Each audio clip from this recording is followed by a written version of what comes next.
NASCAR just dropped the hammer, and two teams are standing right in the blast zone. In a shocking court decision, 2311 Racing and Front Row Motorsports may be stripped of their charters, losing their guaranteed spots in the Cup Series. We're not talking rumors here. This is real. It's official, and it's happening fast. The Fourth Circuit Court of Appeals has denied 2311 and Front Row's final plea to protect their charters. Translation? That legal shield they've been holding on to, it's gone. And if nothing changes, their protections expire on July 16th. That's just days away. Let me explain what that really means. The NASCAR charter system, introduced back in 2016, was designed to give teams a little bit of security. If you had a charter, you were locked in. No worries about missing races, no fighting tooth and nail in qualifying, and, most importantly, a bigger share of prize money and media revenue. These things are gold, literal millions of dollars on the line. But now, NASCAR's basically pulling the rug out. Without a charter, 2311 and Front Row are demoted to open entries. That means every single race weekend, their drivers, Bubba Wallace, Tyler Reddick, Todd Gilliland, Noah Gragson, Riley Herbst, and Zane Smith, have to qualify purely on speed. One bad lap, you go home. No money, no exposure, no second chances. This isn't just a competitive slap in the face, it's financial devastation. Charters are worth tens of millions. Without them, team value nosedives, sponsors get nervous, budgets get tighter, and for smaller teams like Front Row, it might be a knockout punch. So how did we get here? It's not just a racing story, it's a courtroom war. It all started with NASCAR's new 2025 charter agreement. Hidden in that agreement was a bombshell clause. Any team that signs gives up the right to sue NASCAR. Just like that. No courtroom, no challenge, no legal fight allowed. 2311 and Front Row looked at that clause and said, no way. They refused to sign. Instead, they took NASCAR to court, claiming the whole charter system is a monopoly, an unfair, illegal one that locks teams into NASCAR's control. They called it out, loud and clear. And NASCAR? They fired back just as hard. They accused 2311 and Front Row of acting like a cartel, trying to gang up and twist public opinion with lawsuits and press releases. What started as a disagreement became a full-blown war. Words flew, lawsuits piled up, and now, with this latest court ruling, the battlefield has moved to the racetrack. July 20th at Dover could be the first race under this new reality.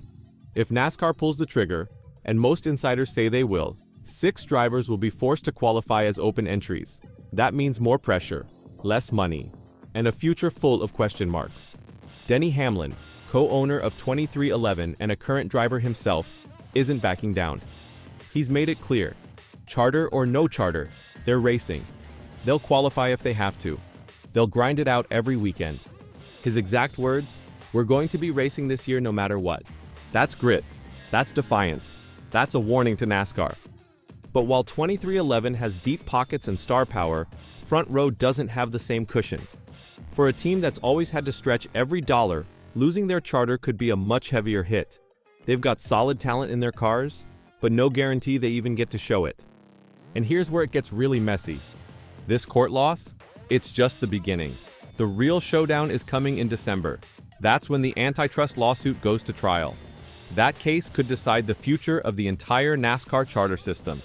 If the court rules in favor of the teams, NASCAR might be forced to rip up the playbook and start from scratch. We're talking about more than just 2 teams. This is about how the sport is run, who has power, who gets to compete, and who gets left behind. With NASCAR poised to strip 2311 and Front Row of their charters, the entire garage is holding its breath. The July 16th deadline looms like a storm cloud, and behind it, an even bigger reckoning for the sport's future. Let's get real. NASCAR was supposed to be about racing, about the fastest cars, the boldest drivers, the wildest finishes. But this is turning into a corporate brawl, with lawyers in suits calling shots instead of crew chiefs in headsets. The charter system was supposed to protect teams, give them stability, predictability, a seat at the table, and for a while, it worked. Teams could finally build for the long term. Charters became investments. Their values skyrocketed. New sponsors came in. Smaller teams got a shot at survival. But with one court ruling, all of that is now shaking. And here's the kicker. NASCAR hasn't even officially revoked the charters yet. They don't have to. The court already did the heavy lifting by removing the injunction. Now it's just a matter of whether NASCAR wants to pull the trigger. And if they do, the fallout could be brutal. Think about the 6 drivers caught in the crossfire: Bubba Wallace and Tyler Reddick at 2311, Noah Gragson, Zane Smith, Riley Herbst, and Todd Gilliland at front row. These aren't rookies learning the ropes. These are Cup-caliber racers now forced to battle for every single start. Miss one race? That's sponsor money gone. Miss 2? You're at risk of losing your ride. Suddenly, every practice lap, every qualifying session, it all matters more than ever. And let's not forget the human toll here. Behind every car is a crew. Dozens of mechanics, engineers, hauler drivers, pit crew, media reps, people who've dedicated their lives to this sport. And now, their futures are riding on a court case they had no say in. But here's where things get even crazier. If NASCAR wins this war, it keeps full control. The no lawsuit clause sticks. Teams will either fall in line or fall out completely. It would send a loud message. NASCAR is the boss, and if you speak out, you might get pushed out. But if 2311 and Front Row win in December, if the court rules that the charter system violates antitrust laws, everything changes. NASCAR could be forced to open the system, to let teams have more say, to remove the "you can't sue us" clause and rebuild the relationship from the ground up. That's not just a legal change. That's a cultural earthquake.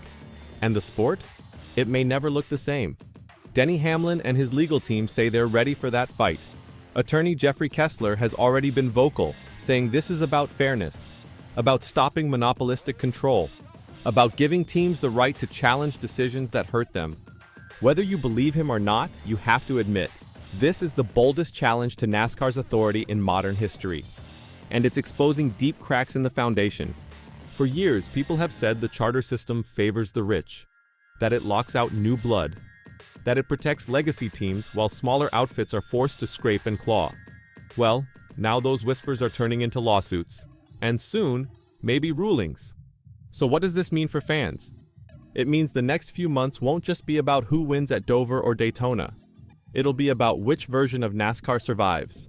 The one where teams fall in line under NASCAR's control, or the one where teams have a real voice. There's no perfect ending in sight, just a lot of questions. Will 2311 thrive without a charter? Can Front Row survive the storm? Will sponsors stick around, or bail when things get too risky? And what happens if the courts rule NASCAR's whole system illegal?